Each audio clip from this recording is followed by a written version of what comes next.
Welcome back, everybody. Boxing on the Edge.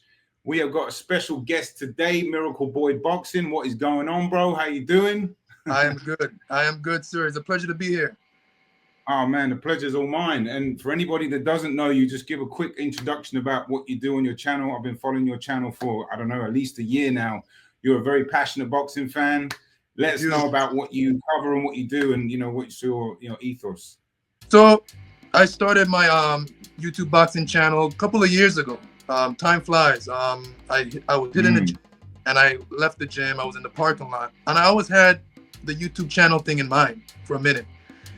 And I always said, I'm going to do it, and it never happens. So time goes by, like I said, that day, that night, out of the gym, I'm in the parking lot. I say, you know what, I'm going to do it. But if I'm going to do it, I got to call it something with boxing. Yeah. And then Miracle Boy popped up. And the reason for Miracle Boy was because when I was a baby, I was born with a heart defect. So you're a miracle boy. Open heart surgery. Open heart surgery. Wow. So 50% chance or less of living, of surviving. And I managed to pull through. That's crazy, bro. That's an amazing story. And what a name as well.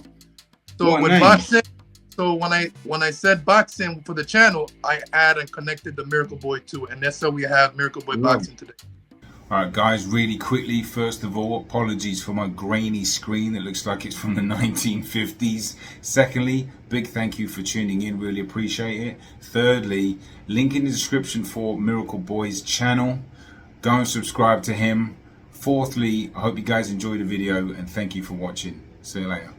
Love it, love it. And you're based in Puerto Rico, aren't you? You cover a lot of Puerto Rican boxing and other stuff, right? Yeah. So I was born in Fajardo, Puerto Rico. That's where our boogeyman One Piece at 140 pounds is from. So I was born there as well. A little bit, yeah, for sure. Yeah, I was born there, but majority of my life I was raised in the U.S. Virgin Islands. So that's where I currently live right now. The U.S. Virgin Islands is close to Puerto Rico. We got 3 of those: St. John, St. Thomas, and St. Croix. I'm in the bigger one called Croix. Even here have some history of boxing as well, like Julian Jackson. Okay. Yeah. For sure. Live in Ramble. So I currently live here in the same. I've been to St. Lucia, but not those other 3. That's quite close, isn't it? Yeah. Yeah. And over here, anyway, you need a passport to come. Okay, because it's part of the US, right? Yeah. All right. Well.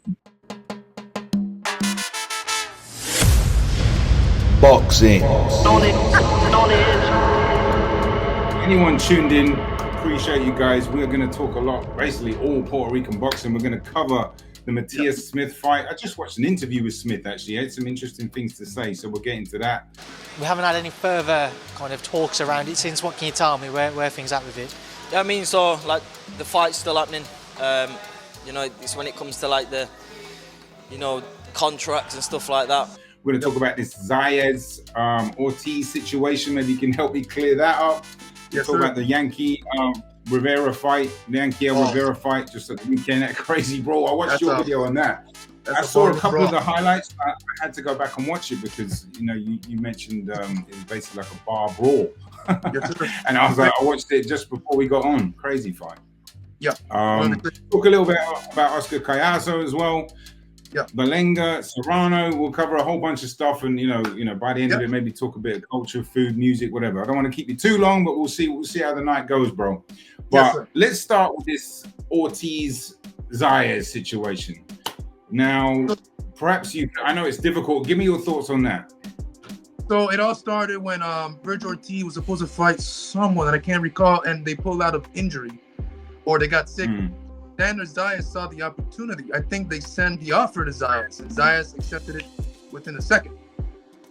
Then next thing you know, I remember that actually. Yeah, definitely. That absolutely happened. Matter of fact, Zayas was all over the internet with his hands up, like, because Virgil Ortiz didn't accept the offer, and he decided to go with Israel Madrimov. Madrimov, that's right. Yeah. Right. So eventually, Zayas got the title shot against recently Jorge Garcia Perez. in a pretty good scrap. Jorge Garcia Perez, people calling him a chump, a tomato can, a taxi driver, but he was a good fighter coming in. He was ranked number. Well, that's what I'm saying. Beforehand, he wasn't that, you know. Then it was after, maybe Zayas made him look like that, but he was, you know. I even said he's a bit of a threat. Yeah, they got to get a towel in there and wipe that. Wipe that ring. Yeah, that was a check hook. Looking for that counter right hand again. Nice combo. Punch combination. El orgulloso boricua de San Juan, Puerto Rico, Xander Zayas.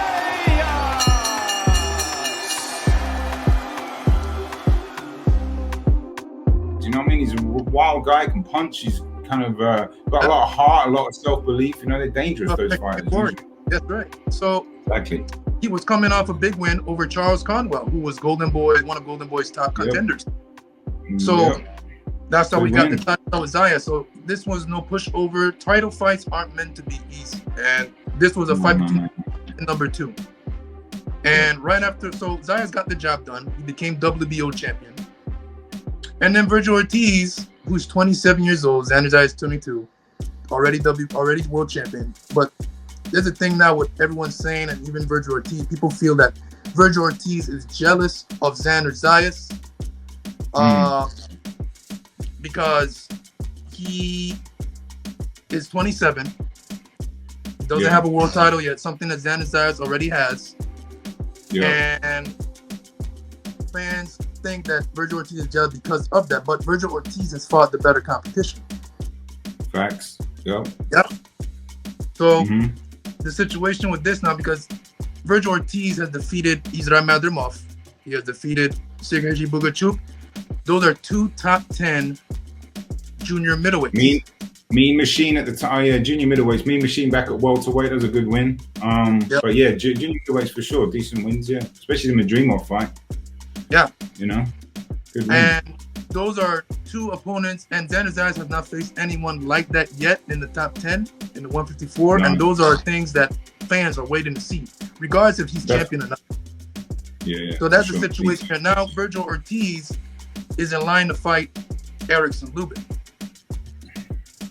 So that's another top 10 junior middleweight. Well, isn't he fighting? Is he fighting Murtalayev, or is that like what's going on with that? I feel like the 154 division right now is just like all these possibly good fights are not getting made. It's weird, right? It's all over the place, and that weight class is one of the most shark-infested weight classes. So dangerous, bro. Probably the most, to be honest with you. That and 140, those are dangerous divisions, bro. They are stacked. Yeah, you can hold. You can hold a belt on the screen. I'll put as you're talking. I'm just fiddling around with this StreamYard because when I edit it, I'm going to bring in some pictures and stuff when we're talking of the some of the players in the 154 division, because they're I mean, yeah, even Josh Kelly. Do you know, I was thinking of Josh Kelly. I don't know if you know who he is from the UK. He's a very talented fighter. Obviously, he was thrown in there with Boots Ennis. Boots Ennis is obviously a 154 now. Obviously, Virgil Ortiz. Conwell, as you mentioned, although he just lost. Backram, you know, Tim Zoo's a little bit out of the picture, but you know he's still dangerous. Lubin, Sebastian Vendora, Jesus Ramos. Who's that other guy? Actually, I watched your video. The German Cuban. He fought on Saturday. You were talking about him. How he's a Yonenis Telez. He lost to the African Abbas Barouf.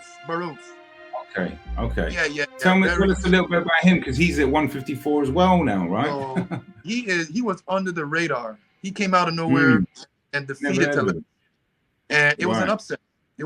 And it was fight of the night, and not only fight of the night, performance of the night from Abbas. You know, those beautiful uppercuts, like I said in my video, beautiful uppercuts, the pressure, and he came hungry. He did not fight, they say, for about 16 months. So he was coming as a heavy underdog, man, and he came in there, did his thing, man, hungry.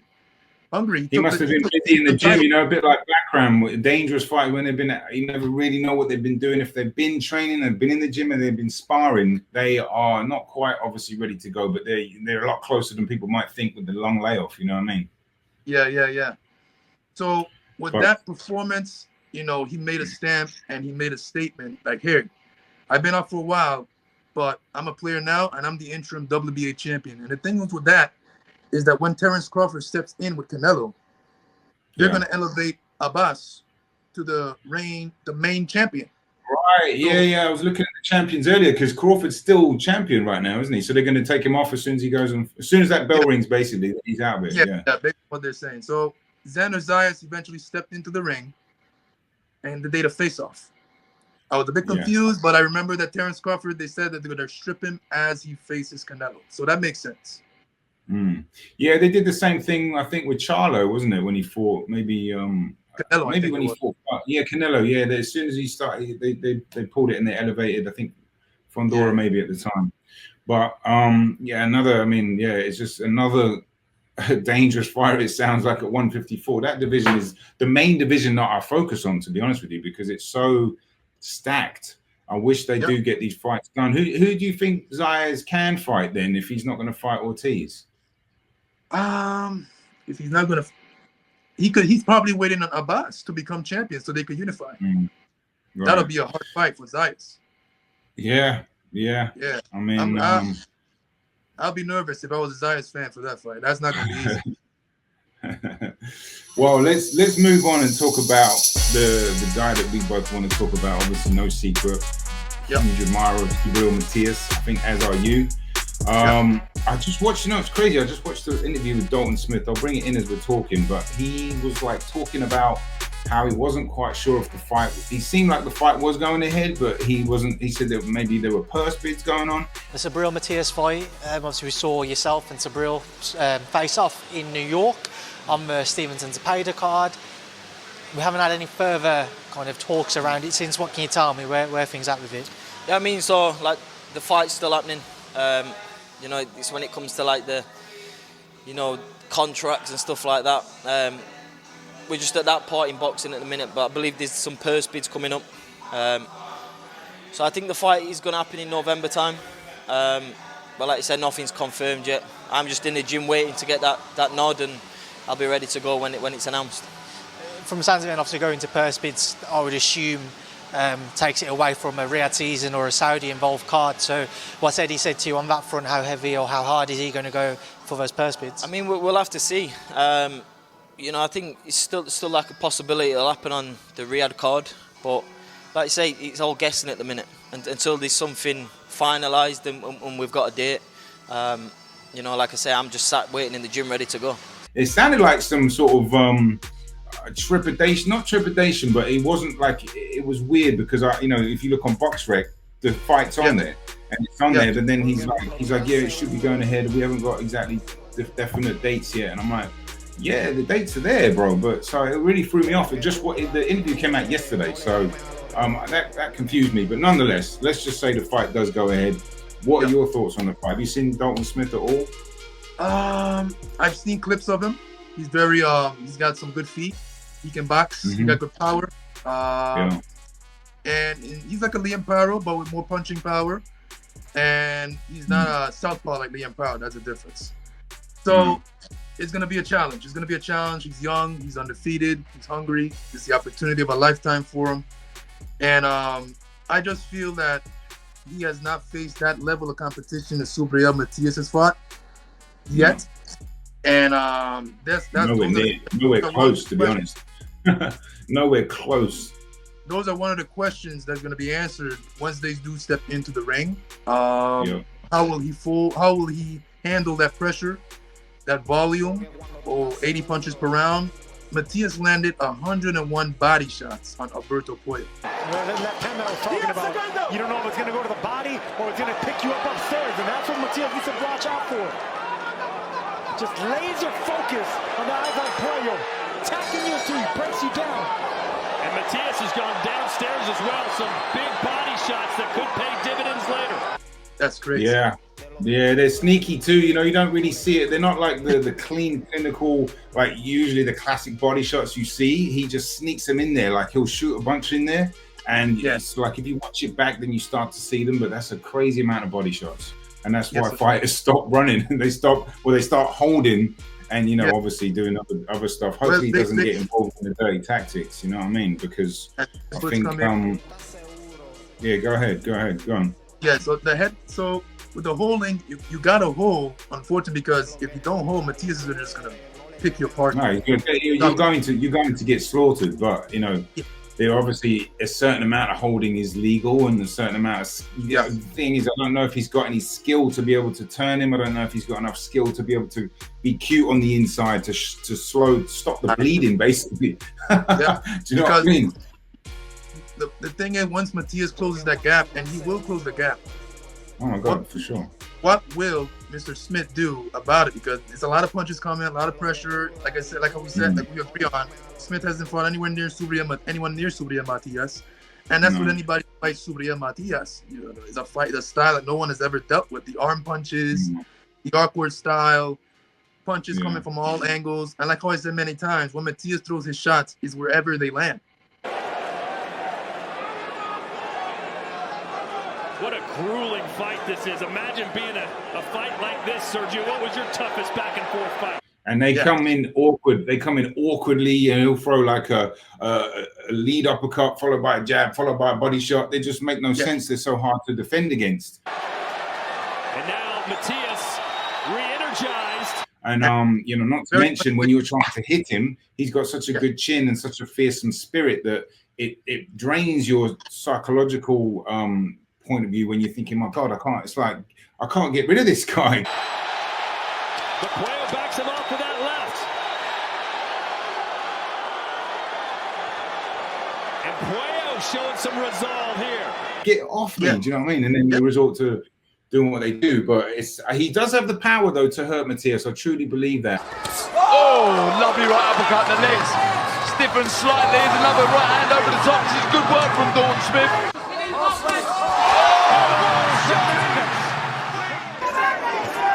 Lovely body shot. Big attack from Dalton Smith. I don't know how much he'll hurt him, but I do think it could be a little bit like the G.W.O.A.T fight. This is hand speed, which is really extraordinary. There it is. And down goes G.W.O.A.T. He is walking down G.W.O.A.T. You know, guys like that end up fighting Matias's fight because they just get drawn into it and they don't know how to do the stuff we were talking about, the cute stuff, moving, jabbing. I mean, you can't keep him off him, so you have to fight him a little bit, but you don't want to fight him too much because that's his game. So, does he have enough skill? Does he? He definitely has a bit of power to get a little bit of respect, but you can't get his respect that much. Go ahead. He has a style to give Matias fits. You know, like I said, he has good feet. He can box. You know, he got good power. Early on, for sure. And but can he sustain and hang on with the pressure? Can he take a good shot? Because Matias punches hard with speed, good speed, volume. So those are the questions that are going to be answered. Can he handle the pressure? Can he take the shot? And does he have enough heart? Because his will is going to be tested. Another great point is there's so many questions, but the questions are massive. You know what I mean? These are big questions. Like we don't.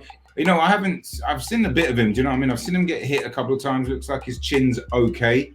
I don't know about his heart. He seems like a brave guy. Do you know what I mean? But this is a different level of bravery when your firepower is hitting basically a cement wall and, you know, you're getting beaten on and there's this like massive guy, strong-willed guy just hitting you everywhere. I mean, it's just, he actually came out and said that he thought he was going to stop Matias late. I mean. Do you think you can win by stoppage? I'll be very, very confident.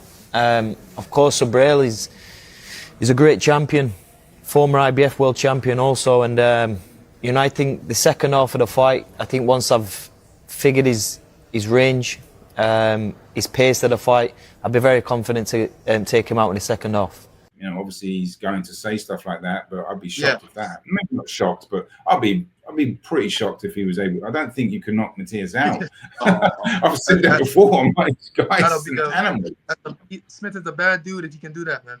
Bad dude. Yeah, for sure. No, very bad dude. But I do think, you know, he's got, because he's very accurate with his shots, right? Very sharp, crisp, accurate puncher. And, you know, it could certainly catch Matias for a few sturdy shots early on, maybe even later. I don't know what his power is like late on, too. Another answer for us to find out. But it's a pretty good fight. But it was a weird interview that I saw where Smith was like not totally convinced it was going to happen on November. Do you know what I mean? It was weird. when they're talking about purse bids, and I thought the fight had already been settled. So, but I'll pull some interviews up as we're talking, just because it literally only came out yesterday in the UK channel. But it's a great fight nonetheless. I like it, and we'll see what happens in the next few weeks, I guess. But yeah, let's talk about that. Speaking of brawls and savage fights, that brawl Yankiel Rivera. Yeah, talk to us about that. What are your thoughts on that? That was ugly, bro. To be honest, I've been watching boxing for about 15 years, man, and I've seen some of the best fights from the worst. And this is one of the wildest, if not the wildest fight I've ever seen. Yeah, I mean, from headlocks to shoves. Oh my God, that Cordova, right? That's his name. He was like holding Rivera's legs at one point. Okay, stop. And that's what happens. Takedown. This is now Rivera throws him to the ground. He fought in the Tokyo Olympics, which were the COVID Olympics, where you didn't see anything like that. Good shot. And if you look at his career, he tends to get into these kind of fights where there's blood all the time, headbutts. Yankiel or Cordova? Yeah, Cordova. Okay. No, he sounded and acted and fought just like a wild guy, and he was making so many noises that can't have been like good for his cardio. Yeah, he did. He had one balance. Do you know what I mean? It's just every punch he was making like 10 noises and throwing punches from all angles and headbutting. I was like, oh my God, this is literally like you were right. It was a barroom brawl. And I think Rivera got sucked into that way too much, though. Do you know what I mean? I think he was trying to impress a little bit on the TV, on the stage, and didn't quite settle down, really. I only saw the highlights, really. But what did you think of Rivera, how he dealt with it? So Rivera tried to do his thing, man. He tried to be the Olympian that he is, the highly skilled fighter, set the tone, great distance. But Cordova was not having it, man. Every minute, every second, he just throwing with those shots. Wild, unorthodox too. Unorthodox, wild shots. Very hard to be cool against, And it's in combinations, wild combinations. Yeah. So he's not giving Rivera a chance to set himself to counter. Good point. Yeah, and then he did counter him a few times. To be fair, he did. He was successful when he stepped back with a few nice little counters, but it's hard to get clean work done with guys that are throwing wild bombs like that in consecutive fashion. You know what I mean? But he was doing it a little bit. But did you think the draw was fair? I thought Rivera did enough to win the fight because I think he landed the cleaner shots. It was a wild fight, and Cordova did land a lot of threw a lot of punches, but a lot of them went behind the head. A lot of them weren't as clean as Rivera landed shots, and he just fought too dirty. And then the point deductions that came from I think it was the hit behind the head or the headbutts. Right. Yeah, there was so much going on. I forgot even that happened. There's so many talking points in that, like just the wildness of it all.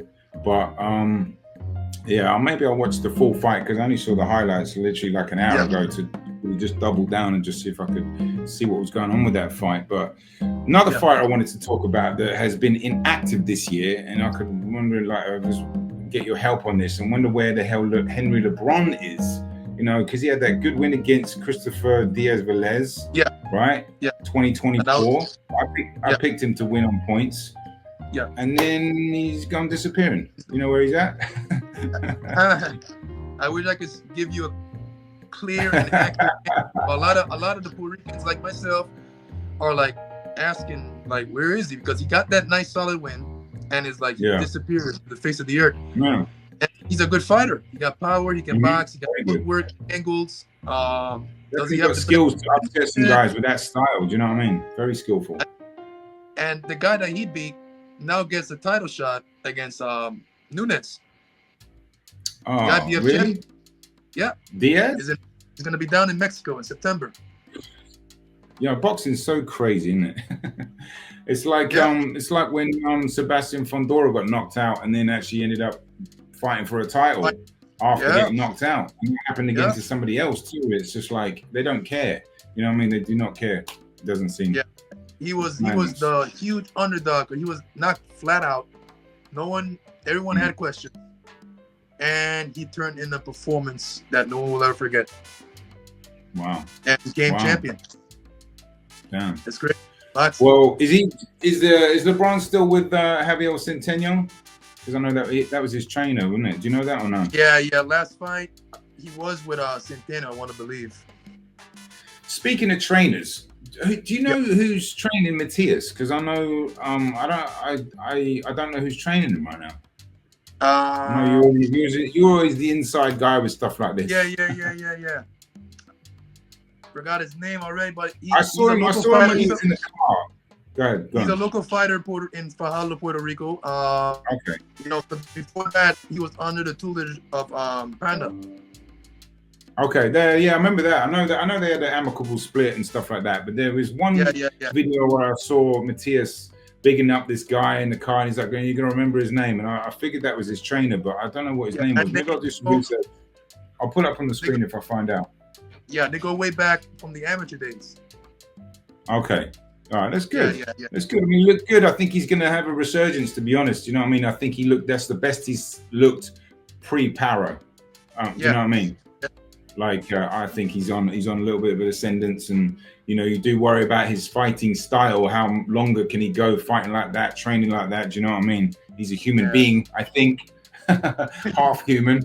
But, you know, it's he's 33 too. You know, that style does not carry on for too much longer. But and you know, he's got some big fights on the horizon too. So tough fights as well, actually. Yeah, Matias's goal right now is just to get the best fights right now, biggest fights, biggest paydays. Biggest bag. Get the biggest bag for him. I mean, he's only got like 3 years max. For sure. Yeah. Yeah, I'd love to see him in there. Just as love to see him just get some massive paydays. Do you know what I mean? I don't care who it's with. Obviously, the top guys. It'd be nice to get a unification. Maybe the T.O. unfinished business there. Gary Antoine Russell. All huge fights. Even, you know, people were talking about the Cruz fight as well. That's Pitbull Cruz. That'd be a big event, really. You know what I mean? A very winnable fight too. I think he beats them all. To be honest with you, I really do. I think he's got the style right now to beat them all. Yeah. You know, somebody in the comments of one of my videos mentioned they don't want to see Matias fight these guys in a couple of years when he's still a bit worn down and then they're a bit fresher. Do you know what I mean? Because that would be like they're getting him at the right time, so to speak. I'd love to see them get this year. You know what I mean? That's how come I want to see him against Themo and Hitchens not too long in the distant future, because Matias is not getting younger. Yeah, because they're going to want to wait for him to get beaten up and or not beaten up, but, you know, come out of wars and get like, you know, a bit more wear and tear on him. And then they're like, you know, that's a classic thing to do. And it's like, you can see, I feel like they might be trying to do that. Maybe, I don't know. But I'd love to see him get a big fight either way. Do you know what I mean? Get a big payday. All right, moving on. Oscar Collazo. I know he had a fight in Mexico, didn't he, recently? Or not recently, but a few months back. Was it? Yeah. So he's currently the face of Puerto Rican boxing right now. Win. This would be. Oscar Collazo is now the WBO and WBA middleweight champion of the world. Mini flyweight champion. He holds the WBA, WBO, and Ring Magazine titles, and he'll be taking on Jason Velez in September. Sometime in the recent distance future, coming up in September. He's a fantastic fighter, and he's got that what I say grew up. You know, when I started getting into boxing, really in 2009, I was a massive Miguel Cotto fan when I came to New York. Torres would try to attack him. Torres seems to be looking to throw. Left hook puts him down after a perfect counter straight right hand. Home and this big crowd is noisy. The corner's gonna have a and Torres hurts Cotto with a left hook there. Momentarily rocked the opponent in round one. Now Cotto takes Torres to the ropes, trades with him again, and once again Torres lands enough to back Cotto off. Going into a crouching position, but now he gets caught flush with a right hand. Torres has Cotto in big trouble. Cotto no longer trying to hold on. Cotto is starting to relax a little bit, and that's when the trouble starts. Left hook to the body, landing with considerable frequency. Torres lands a couple shots upstairs. Cotto just kind of biding his time and waiting. Oh, Cotto badly hurt with a right hand that busted him straight on the top. The difference is Torres can take Cotto's best shot. Cotto staggers when he hits. Was I ever wrong? What was I ever wrong?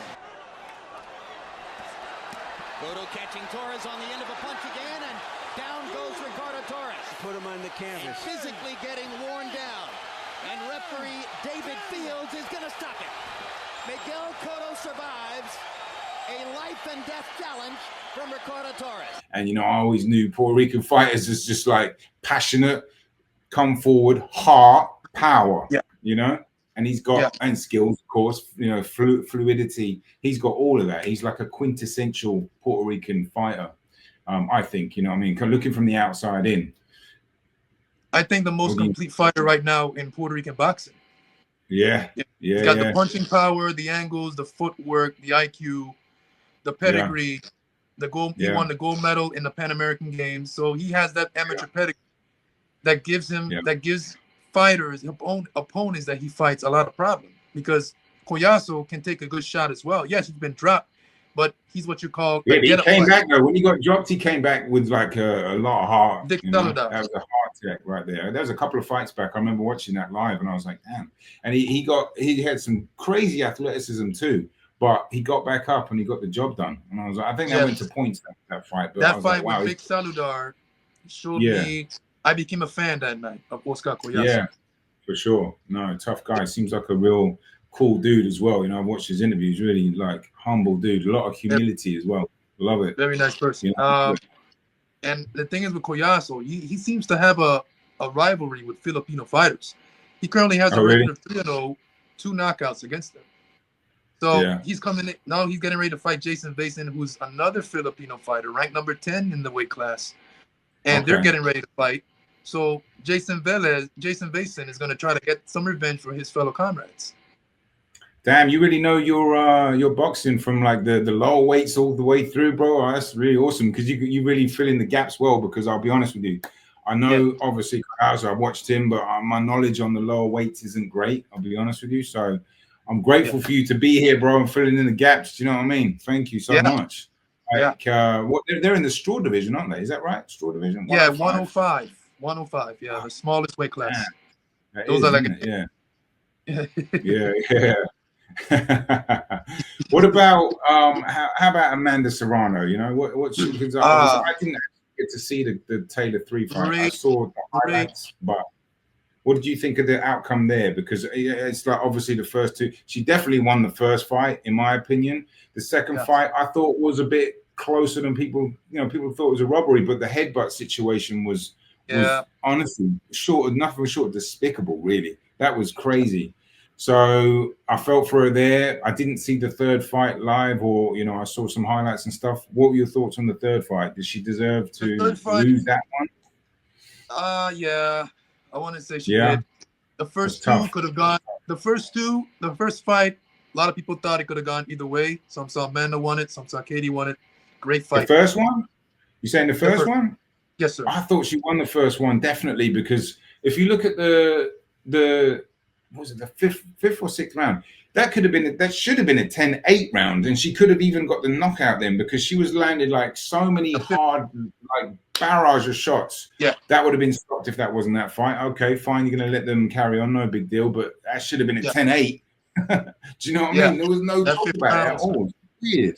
So me and my family was at home watching the fight, and we all thought Amanda won the fight. Definitely. We all thought. Yeah.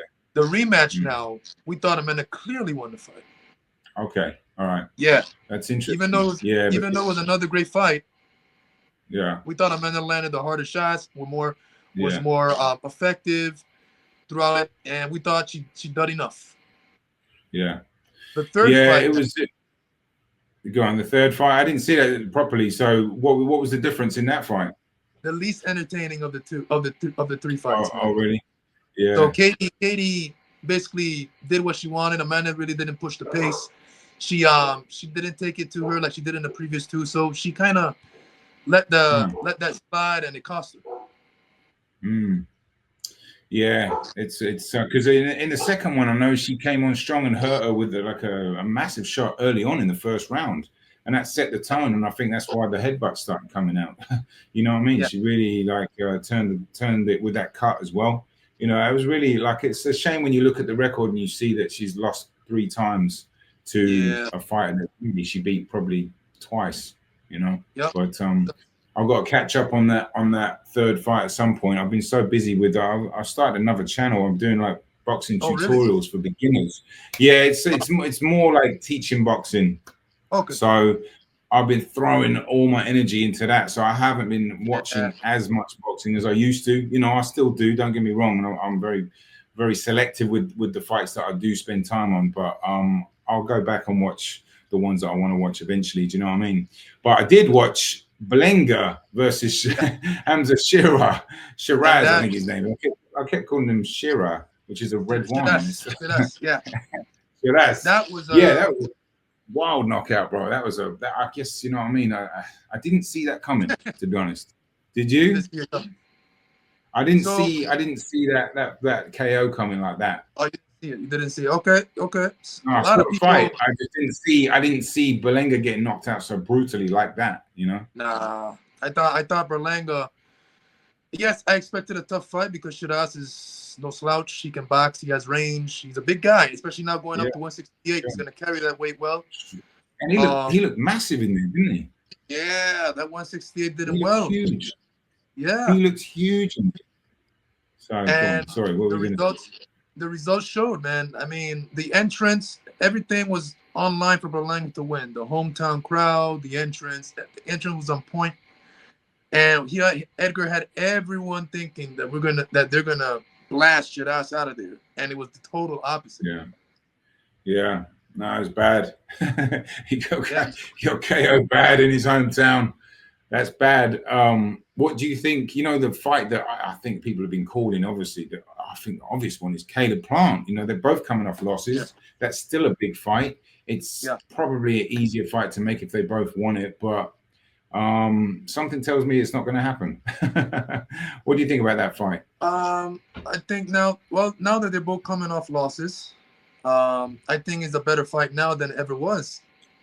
Sure, for sure. I think because that loss from the Caleb Plant suffered to Armando Rosendez was an upset. Yeah. As well. Definitely. So definitely, it'll be interesting to see what these two guys can do with each other coming off those kind of losses.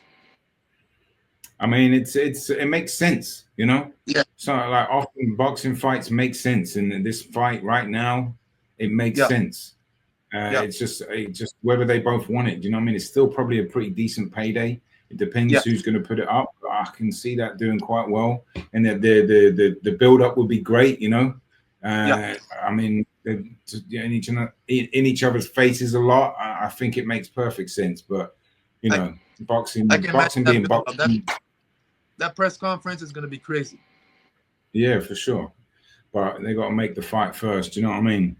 But bro, I think I've run out of Puerto Rican boxers. You know, I mean, isn't there? There's one other champion actually, wasn't there? Chulo, what's his name? Santiago, right? Rene Chulo Santiago. Yeah. Okay. Is that recently in the last couple of weeks? Is that from the card on the Saturday? Yeah, he became champion. I would say a couple months ago. He went to Japan and defeated Shokichi Wada and became WBO flyweight champion, mini flyweight, flyweight champion at 108 pounds. Okay. So Puerto Rico's got what, 4 champs right now? Matias, Zayas, Collazo, Serrano, 5 actually. Yeah, Serrano. They got Subria Matias. And so Rene, Serrano, Matias, and Collazo. They got 4 actually. 4. Zayas. Zayas now, yes. I know. Zayas, I think it's 5. One. Yes. Yeah. But male fighters, we got 4. Male fighters, we got 4, and 1 female, of course, the legend, the queen, Amanda Serrano. Absolutely. You know, really quickly on that, you know, it's funny that the G.W.O.A.T conversation always comes up, like who's the greatest woman of all time, and people like always have to pick one or the other, right? And I feel like in the men's, you could say, well, Muhammad Ali, and you'd be like, okay, that's cool. Or you could say Sugar Ray Robinson. All right, no problem with that. Henry Armstrong. All right, John Lewis. No one really says this fighter. A lot of people do think Ali, but no one's going to complain with you. When it comes to the women, it's like, no, it's got to be her or it's got to be her. I'm like, they're both amazing. Do you know what I mean? So I don't know if the details well enough to look into it to say, but it feels like Amanda Serrano's had the tougher competition, but obviously they both got extremely decorated like accolades, and I just think they're both amazing. We don't have to pick one or the other. I don't know. That's just my point. We don't do it with the men, you know what I mean? I love both fighters. I love both fighters. Exactly. And you know, Clarissa Shields actually trains out of Gleason's gym, which is she's like trains with a mentor of mine actually that I trained with for a long time. So I see her in Gleason's from time to time. She's in there. And Don Saxby, shout out to him. He's her trainer now. Like not full time. I think they share a little bit, but he's one of the main guys. So I'm in a group chat with some fellow Puerto Rican fans, and one lives in New York, and he told me that Shields was in the gym training, putting in some work. So I heard about that. She's been in Gleason's. I'll pull up some images as we're talking. When I re-edit this, I'll bring in all the clips. I might get this out in a couple days, bro, because I'm actually going to Texas on Friday for you know, my girl's half Puerto Rican, and one of her family from Puerto Rico is actually getting married in Texas. So you know, that's one of the many reasons why I follow that country so hard, is because I've got literally like not blood family, but like family, you know what I mean? So like we're gonna be down there Friday. So if I don't have time to do this tomorrow, this will be up as soon as I can, bro. Do you know what I mean? Because I really want to put a lot of images and videos and clips and stuff as I normally do, just to make it more exciting for the people watching. Not that it's not good enough, but I like to, you know, give people what we're talking about, drop in the clips and stuff like that. Do you know what I mean?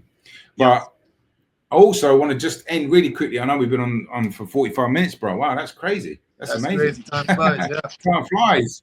But I do want to end on a little bit of culture talk, if you don't mind. Like I love talking about, you know, culture, food, and music and stuff like that. What is your go-to food? Do you still eat a lot of Puerto Rican food? What's your mofongo? Mofongo. That's of course that's smashed plantains, of course, with garlic and very good. Oh my God. A lot of Puerto Ricans eat that with rice and gandule. I was about to say arroz con gandules. That's one I learned about 15 years ago. That's a great one, man. That's a delicious dish. Another one is a classic rice and chicken. Okay. Arroz con pollo. Yeah. Amazing. What did you have tonight for dinner? You had dinner already? Honestly, I came from work and I came to set up here for the live chat. So I haven't really gotten anything. Not yet. Sorry, bro. I didn't mean to cut into your dinner plans. You're good, man. You're good.